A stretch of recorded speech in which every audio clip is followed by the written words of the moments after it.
Tugas IPS Perlawanan Rakyat Kalimantan.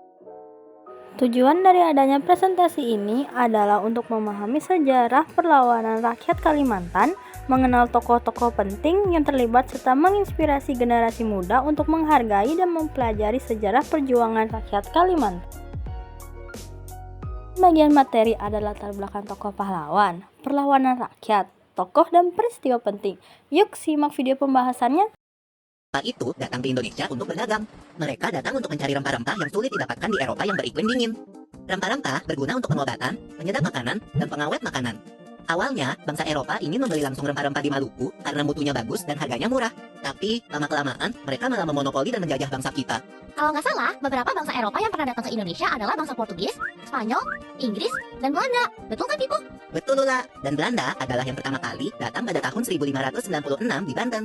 Pemimpinnya adalah Cornelis de Houtman. Tujuan utama kedatangan Belanda adalah membeli rempah-rempah dan juga berdagang. Awalnya, Belanda menunjukkan sikap bersahabat, tapi lama-lama Belanda bersikap serakah dan kasar. Masyarakat Banten marah dan tidak mau menyambut Belanda, sehingga Belanda tidak dapat melanjutkan perjalanan ke Maluku. Akhirnya, bangsa Belanda pun kembali ke negerinya. Nah, setelah rombongan pertama, Belanda datang lagi untuk kedua kalinya pada tahun 1598 di Banten. Pemimpinnya adalah Jacob van Eyck, disusul oleh armada pimpinannya yaitu Warwick. Sejak saat itu, bangsa Belanda berlomba-lomba datang ke Indonesia. Antara tahun 1596 sampai 1601, ada sekitar 65 kapal dagang Belanda dari berbagai perusahaan perdagangan memasuki perairan Indonesia. Wah, banyak banget ya. Iya, people. Namun, karena jalur perdagangan ke Indonesia mulai terbuka, para pedagang asing pun saling bersaing. Akhirnya, pada tanggal 20 Maret 1602, pemerintah Belanda membentuk Verenigde Oost-Indische Compagnie atau VOC, artinya Persatuan Dagang Hindia Timur. Tujuannya adalah mencari keuntungan sebesar-besarnya melawan para pesaing. Oh, betul tuh. Dan pemerintah Belanda memberikan hak monopoli kepada VOC untuk membuat perjanjian dengan raja-raja, menyatakan perang dan mengadakan perdamaian, membuat senjata dan mendirikan benteng, mencetak uang, dan mengangkat serta memberhentikan pegawai. VOC melakukan monopoli perdagangan rempah-rempah. Artinya, rempah-rempah hanya boleh dijual kepada VOC dengan harga yang telah ditentukan oleh VOC.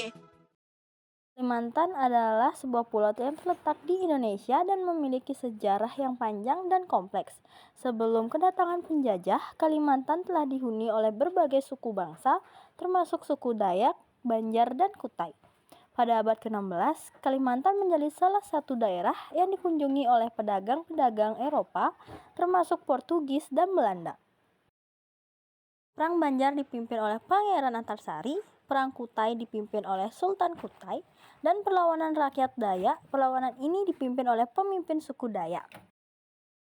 Nama tokoh yang membantu melawan Belanda di Kalimantan. 1. Ada Pangeran Antarsari. 2. Sultan Kutai. 3. Perang Banjar. Dan 4. Perjanjian Bungaya.